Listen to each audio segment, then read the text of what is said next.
Jabs?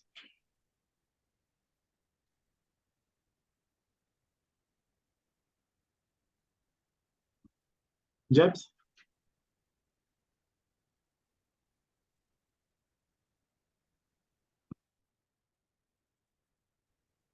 Sure. Can you hear me now? Yes, I can hear you now. Awesome. Awesome. Yeah, how's it, my man? I'm good, man. How are you? No, I'm very good. Very, very good. Surprisingly, very good. Broke, but good. Good to see you, man. Good to see Yeah. your face. Let me turn on also my video. Yeah. I saw your fitness journey is working. You're playing golf. You've got a great silver fox. Eh, you guys are Yeah, man. Yeah, dangerous. man. Eh, The fitness stuff has been a good journey. yeah, Paused on golf a little bit. My yeah, lighting is quite bad. Uh, yeah, my lighting is bad. yeah. Let's see. Yes, You don't have a ring light, ne? I do. Let me try to bring it. All right. Connect.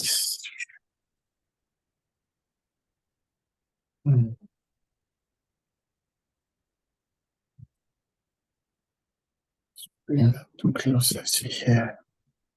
Better, eh? Yeah, that's a lot better. Yay, my dog. Ladies, comment section. This man is married. Please don't. Don't. Ningabombadi ama comment section. Mshadile le ndoda. He's got a family. He's very happy. I've met the family. Ngumalume mangifika lapho. Yay. Yabo. Yeah, man. Yeah, senkethile. Yeah, no, ukhethile le ndoda.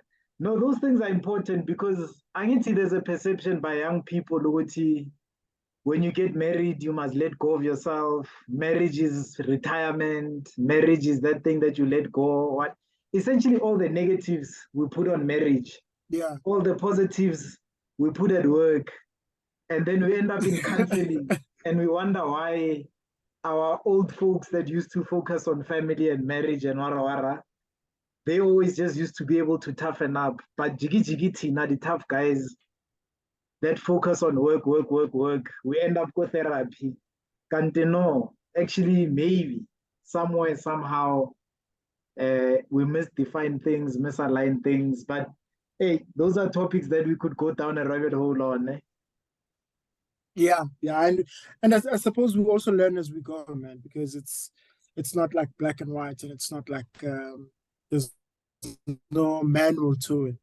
Yeah, This is yeah, how you go about it, and yeah, things are vastly different for us and than they were for our parents, and we learn yeah, as we go, man. It's what just pumping. exactly. Yeah, well, I think my G, without any further ado, because I don't want it to be a long one. I've seen that. Hey, abantu bayakhala ukuthi wendoda, how do you speak for so long on one point and then expect us to keep the same trail of thought? And it's one of those, hey, I think it's one of those getting in the zone things where it's not even that I set out to do a 4 hour chat or whatever. It just so happens that the first basic principle builds on the next one, builds on the next one, builds on the next one.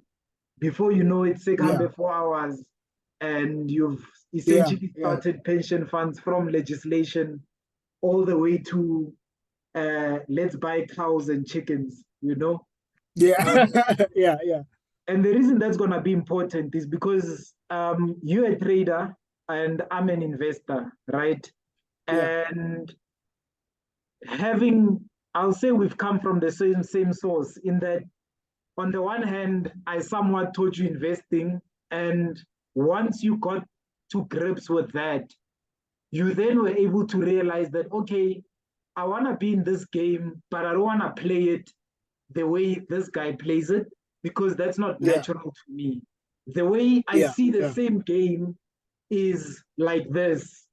And that's where you yeah, went to trading. And what was fascinating for me was, as you were learning your trading journey, I actually was making a link. I studied finance, so I was making a link with my aversion to risk.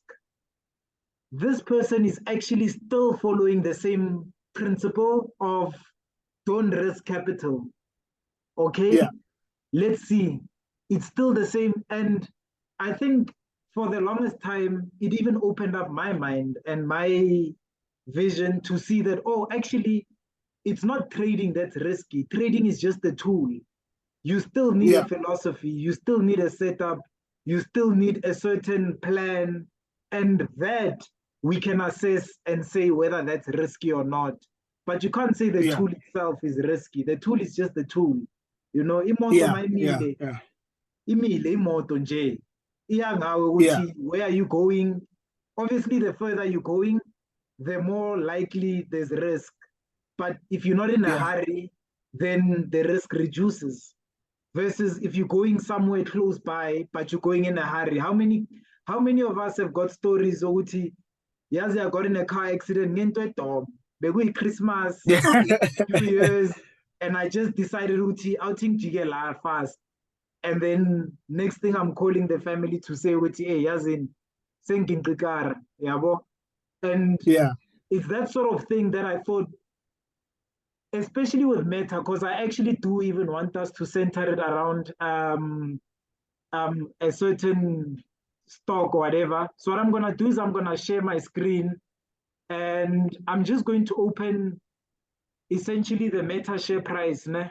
And outside of the Meta share price, I'm just also going to open the article where I put out my philosophy and Mm-hmm. essentially just quickly demonstrate that and then say, okay, when I say I'm investing, that's what I'm doing. And then I'm gonna let you Yeah. share screen and then you can essentially say, same thing on my side though, this is what I'm doing when I say I'm trading.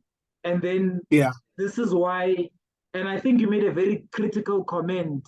Um, I used to hear it back in the day, I think 2015, Vale, when I started being very serious value investor. And I think it's Karen Richards. It's just I've stopped following a lot of people ages ago. Um, and I Yeah. think she was one of the people that does both technicals and fundamentals, i.e., a mix of investing and charts. And I was always impressed, but you know, when you don't know something, and there's that Mm-hmm. holding back that says, you know what, maybe it's because she's got 40 years experience in the markets, she can afford to do this. Yeah, but so I Yeah. want us to just be able to say, okay, this is actually how we do exactly the same thing. And you coined it perfectly when you said, imagine how crazy it would be if we could partner or get the both strategies. And you're like, investing would tell me which shares to buy, and trading would tell me when to buy them. And Yeah. I think it's something I've always known. It wasn't the first time you said it. I'm sure it wasn't the first time I've said it myself.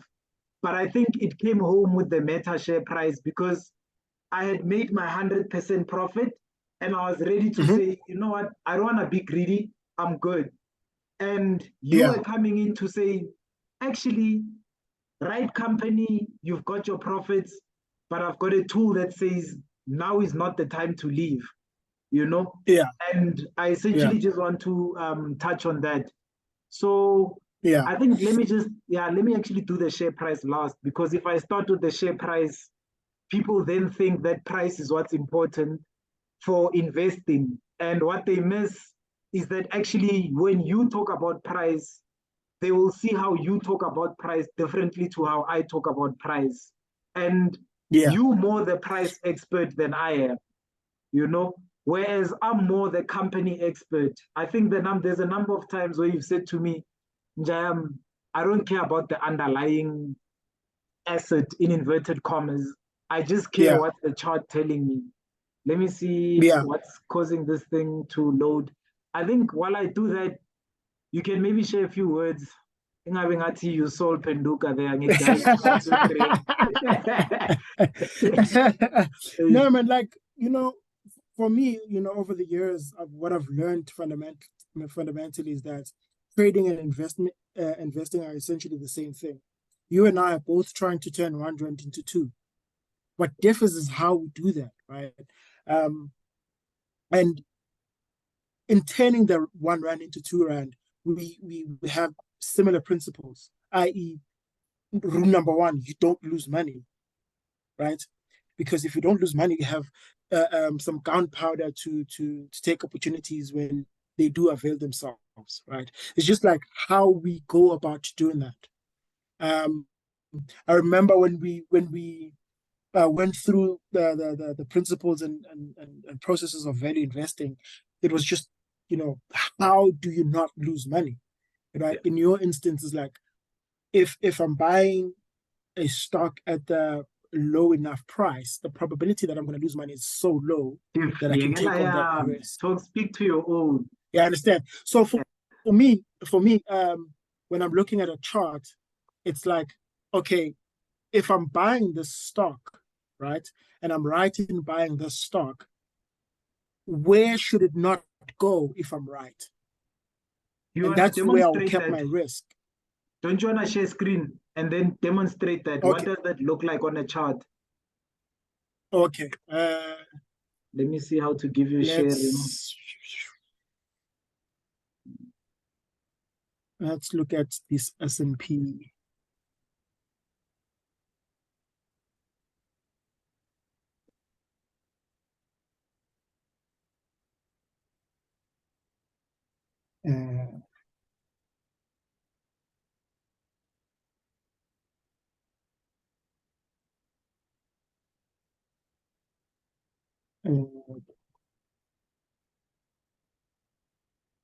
Okay. Tell me if you're allowed, if you're able to share now, because I've enabled multiple participants can share.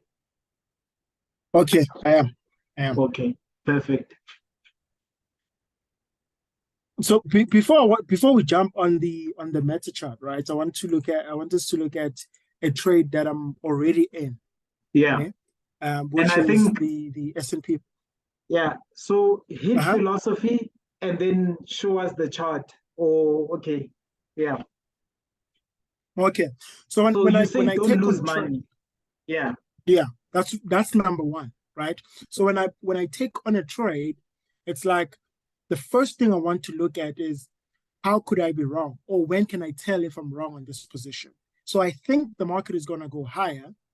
How will I know if it's not going higher, right? And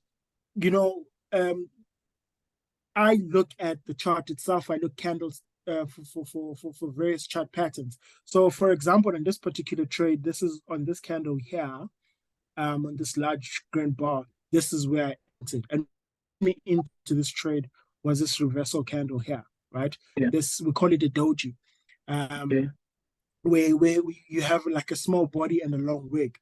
This shows indecision of on the market. So typically, you see this candle on turning points, because when the market comes down, before turning on the other direction, we see some indecision where the wigs of the high and low are wide, but the body of the candle, where the market opened and closed, are much closer to each other, right? Yeah. So that's what gets me into the trade. But now, how do I when would I know if I'm wrong on the trade? If the low of the candle that gets me in is taken out, then I know I'm wrong on the trade. Then I need to. What do you mean taken out? If the market trades below the low of this candle. Okay. And then right? Which is where. Yeah. Just for those of us that don't read charts, right? Essentially, this line that we're seeing, right? That's the high and that's the low that the share has traded today or in this interval, right? Yeah. And then you saying that when the market opens, if it opens and then there's indecision and then it goes lower than what it opened at, for example, then you know that actually the market, what did you call it? Kicked out the low. Yeah. So it created a new low. Yeah. So if you look at this particular candle, if I zoom into it, right, this particular candle right here, let's perhaps highlight it, Yeah. Right. This specific one, right? This red one. Yeah. Let's just make it green, right? So if you look at it, so when you're looking at a candlestick on a chart, it gives you four important price points, right? The high, the low, open, and close, right? So it's color coded to tell me if it's red, the market opened higher than it closed, right? So if we it's have red, a bearish or bullish candle. If it's red, the market opened at the top end of the body and closed at the bottom end of the body. When it's green like this one, it opened at the bottom of the body and closed at the top. So those four price points are there. But we have to remember what a low, high, and a open and close are telling us. Open and close are quite random in a sense because they're time bound, right? It's like saved by the bell type thing, right? But the high and the low, we have to put some context into what they mean. Yeah. Right. So as like you see this 1, 2, 3, 4 candles that were pushing the market lower, right? It means at this low, right, which is lower than that candle there, at this low, right at that low there was no one in the world that was willing to accept a lower price than this one. Okay. Who was willing to sell? Right? And just to be clear, who was willing to accept an offer lower than this one? There's no one in the world. Okay. Just to be clear, right? Each candle is essentially showing each day of trading. Yes, this is a daily chart. So each candle shows each day a single days of trading. Okay. So it says on this day. So when you say that the bottom blew out, right? Starting with, I'm pointing on my side. Starting with that first short red one at the top on the left, next to the green one, right? This one. Yes. So you're saying on this day, the market opened and closed lower. Then the following day. So the market opened here. Yes. And closed. And closed there. Yes, at 417 and closed at 416. And then the following day, it opened at 416 or 4161 and closed at 412. At 4123.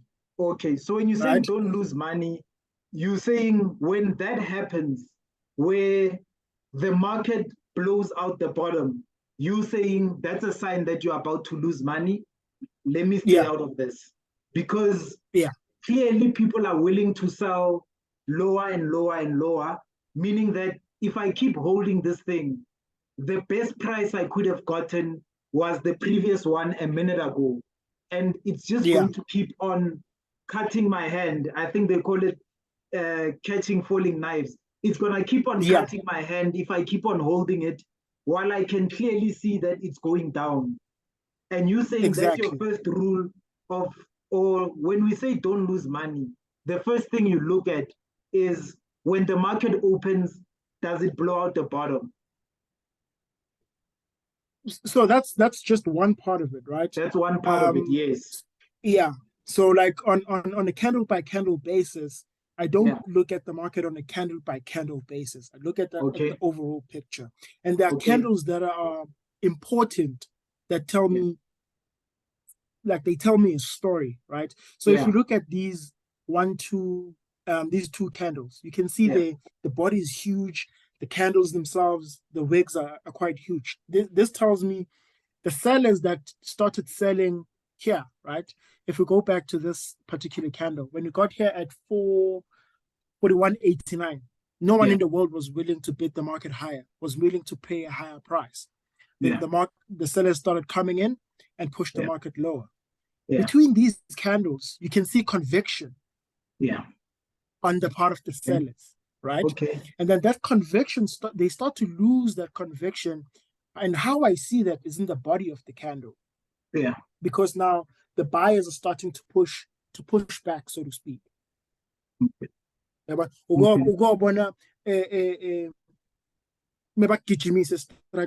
And then when you get closer to home, you start fighting back. Right. There comes a point where you can't be in a corner any further now. Exactly.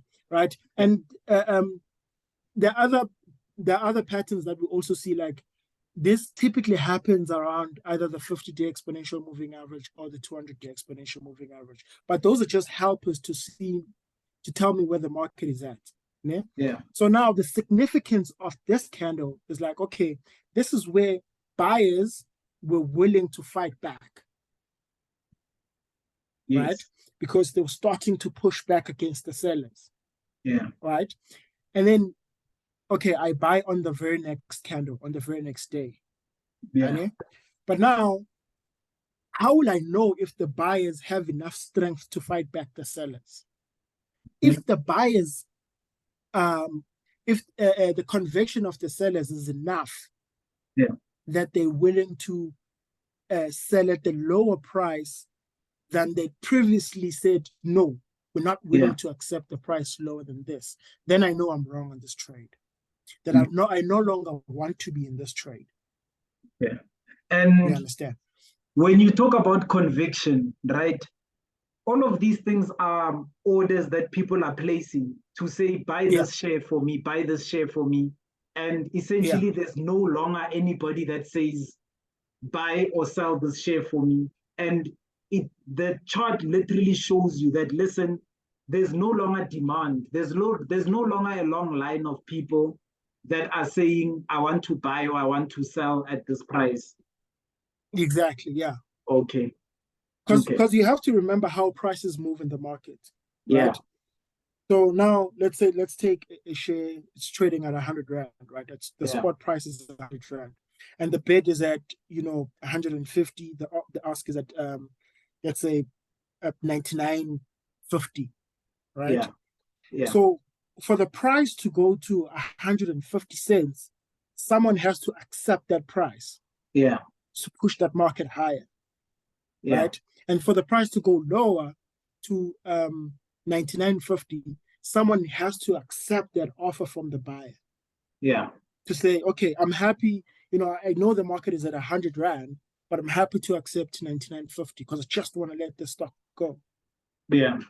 Right? Yeah. And then the interest from the buying side is like, I know the price is at 100 Rand, but I'm so certain in my conviction that I'm willing to pay a higher price. Yeah.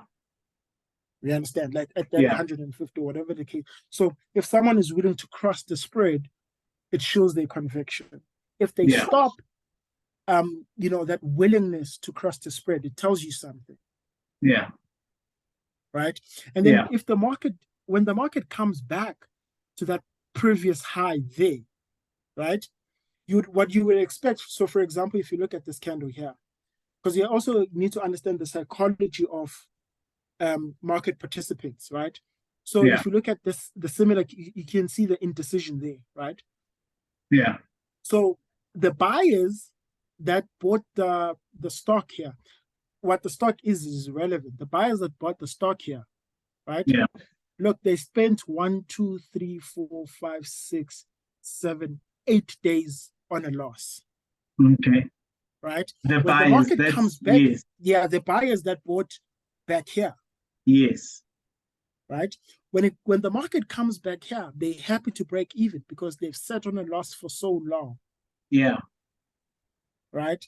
Yeah. And then you'd find that they'll start to sell and push the market lower because they're happy to break even. Yeah. Right? But now you see when the market, so the buyers that lost out when the market was heading there, they start to come back in. Yeah. Because it was high, now it's cheap. Now it's a new opportunity to buy back in. Yeah. Right? And they come with that conviction. So now when a market makes a new high, which is the case that we made with the meta trade, right? When the stock makes a new high, it tells you that the people that were willing to sell before, and first of all, are no longer there. Yeah. And the conviction of the current buyers is stronger than the conviction of the previous buyers. Yeah. Right? And we don't know this for certain. Yeah. But we can infer based on that breakout. Let me then, on the same point, give the investing side of rule number 1 don't lose money, right? Because someone listening to you might think either I'm lost or I get it. And I think that's one of the things that we've been privileged to see, that one of the ways you know that this is actually what works for me is after the explanation you've given, someone feels like that makes sense. Yeah. Right. And then they know that Yeah. actually that other stuff that those guys talk about, that speculation, for me, this makes the sense. This is statistics. We're just counting the Yeah. number of buyers and sellers in the market, and we literally can see their behavior. Yeah. Yeah. Yeah. Because at the end of the day, what matters, you know, at least this is my viewpoint, that it Yeah. doesn't matter if a stock is cheap or expensive. Yeah. What Okay. Yeah. will matter in the final analysis is if Yes. there's a buy or sell order coming into the market. Yes. Right. So Yes. your opinion, if Lewis, for example, is cheap, we were looking at Sibanye the other day, your Yeah. opinion that Sibanye is cheap, it Yeah. doesn't matter if you don't go and buy Sibanye. Yes. Right. Yes. So what Yes. matters will be the order that you place in the market. And the Yes. order that you place in the market will be the one that moves the price. Yeah. Yeah, but Yes. so for me as a trader, I don't need to know the underlying reasons why buyers are coming in to buy a stock. I just need to know that they are buying the stock. Yeah. You understand? So yeah. Yes. Yes. And naturally, your time horizon would be either shorter, or you would sort of need to pay attention to then what's the price doing. Yeah. Right? On a daily basis, yeah. Yes, on a daily basis. Okay. Okay. Let me, yeah. I think again, my don't lose money. Okay. Right? So my don't lose money looks like this. So I think you mentioned, let me use Sibanye, in fact. Sibanye.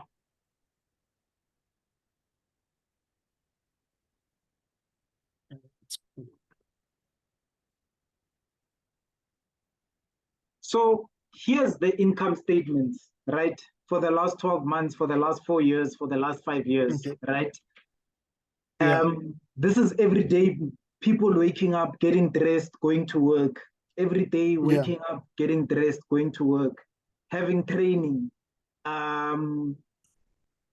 you name it, KPIs.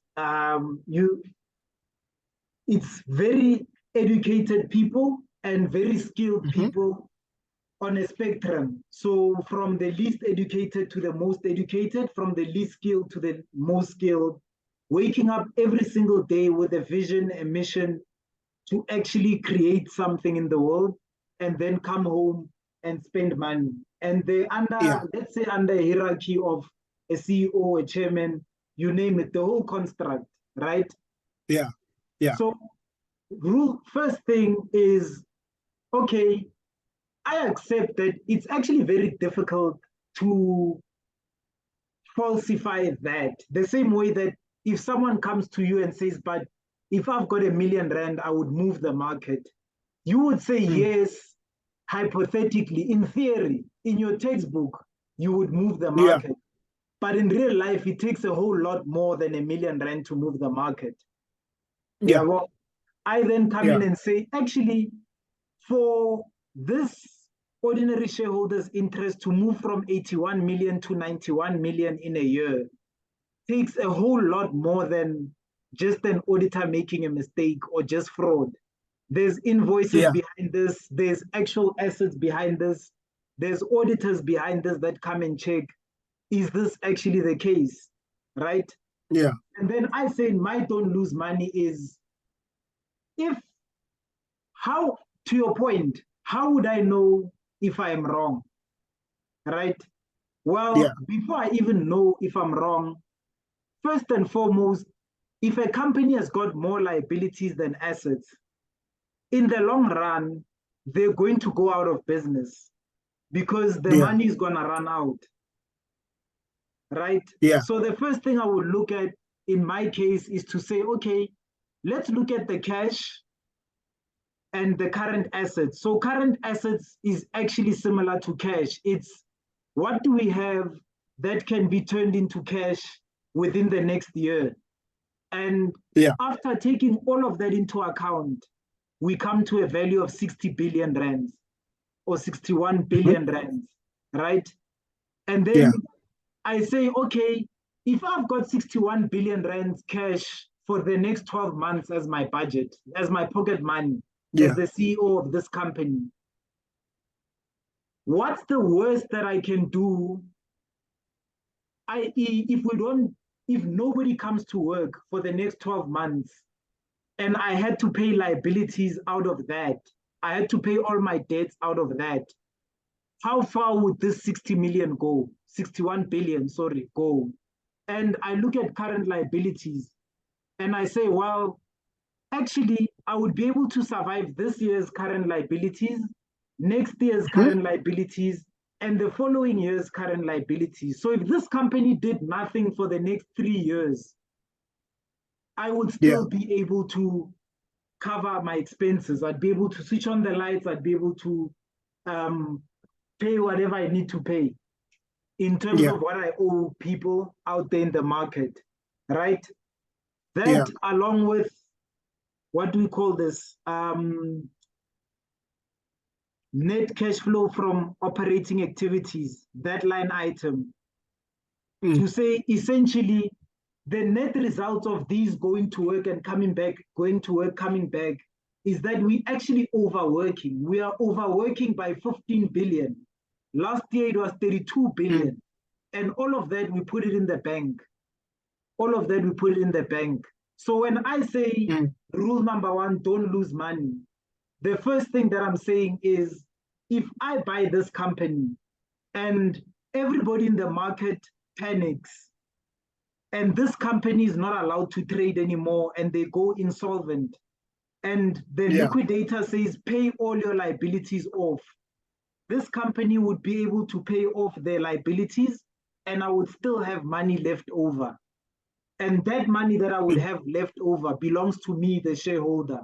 And as a result, Yeah. if I buy a company that has got, mind you, I'm using current assets, but I use it, as you know, in my formula against the current liabilities as well as the long-term liabilities. So these are assets that have to be paid over the next 20, 30 years. So it's like the Yeah. bond on your house. The bank will never come to you and say, pay your bond off tomorrow, Yeah. right? Yeah. And I'm saying, but even if they did, I've got enough cash in the bank to do that. Yeah. And I'm saying Yeah. in that case, if I pay off all my liabilities, I've got all the assets remaining. I've still got 146 billion. Oh, that's a double counting. I've still got 76 billion. I've still got 8 billion in investments in associates. I still have Mm. another 3 billion in investment in loans. I still have whatever change I have. And as a result, when I look at the balance sheet, I now can tick off my first criteria. Don't lose money. No matter how much the Yeah. market panics, I'm not going to lose money on this company because it's never going to go out of business. Obviously, I Yeah. do it, as you said, even with yours, in conjunction with other factors, but that's the most critical one that I'm looking at. That if everybody comes and claims their money and we're able to pay, then we're good. Yeah. Yeah. Yeah. And you so when this is a reason why you're buying the stock, right? Yes. This is the reason why you're investing into the company, that you Yes. know if all everybody we all comes and knock at our door and say we want our money back, you'll be able to pay everybody and still have some to continue to run the business. The lights are still on. You can continue Yeah. um to run the business. And as to, because remember what we're doing here as investors, as traders, we're abstracting the process of actually running a business, Yes. right? Because at this point, it doesn't necessarily matter what they are doing to achieve this. We're just Yes. we're just concerned if they can. Yes. right? And then and using this pattern to say, if a company can pay all the short-term debts and still have something left, yeah, typically what happens to the company is that they turn profits over a long term, and yes, then that reflects in the share price. And yeah, as an investor, I make my return that way, yeah, right? So now, if that picture changes, right, that yeah, means you're wrong on the trade, because now, if yeah. now let's say And Sibanye I'll comes go up with back. a trading update and Yeah, say now our current liabilities have went up to 40 billion, you would sell the stock yeah, because the reason why you bought the stock is no longer valid. yeah. You spot on. And obviously, it's not a knee-jerk reaction either. So one of two things, ne? Number one, remember, as you said, you would have to um, monitor the price daily. I don't Mm. care about the price. The company is good. For now, I don't Yeah, care about the price. The company is good. To your point, when the company is no longer good, then either I'm out, or and what I wanted to use Sibanye for, which is actually what happened in 2018, 5 years ago. Ne? Sibanye was buying mines all over the world, and they ended up in a situation where the relationship between their current assets and their current liabilities was very, very close. It felt like, yay, guys, we're cutting it thin, eh? You know, yeah, the yeah, amount we owe people and the amount in the bank balance, such as fun. And yeah. some of the things that you then do to understand better, guys, what's going on? You go and open the annual report. And the first thing I want from my companies, I want the CEO, I want the chairman, and I want the CFO to comment about their debt levels before they even comment about, we've been to the United States, we bought the most wonderful assets. The first thing that they must say is, we are uncomfortable with the debt levels, because I also am uncomfortable with them. So if you Yeah. spotted that you are out of sync and you show me that you've got it under control, then I'm happy to give you the benefit of the doubt. But be careful there, because now we're dealing with a company that I was already holding. I've already Mm, seen it mm. perform for me. And now I'm saying that, listen, the management I've put in charge, are you seeing the same thing as I'm seeing? And if Yeah, you're yeah, playing games, and that's where the fraud comes in, if you're playing games and commenting on other things, then I start to get worried. And yeah. I think that's that. I see we have less than a minute. Should we come back in to record? Okay, rule number one, don't lose money. And then Yeah. let's see if we then go to rule number two, maybe three, four. What does that look like? Oh, okay. Yeah, but I want to make a quick comment on what you just made, as far Yeah, as like price action is concerned, right? yeah, When something like that happens, you don't immediately jump on buying a stock. You want to investigate what's going on. yes, It's like when a stock I hold is starting to pull back. I don't when I see like a red candle, I don't immediately yeah, sell, yes, right? I was yes, like, sharp, the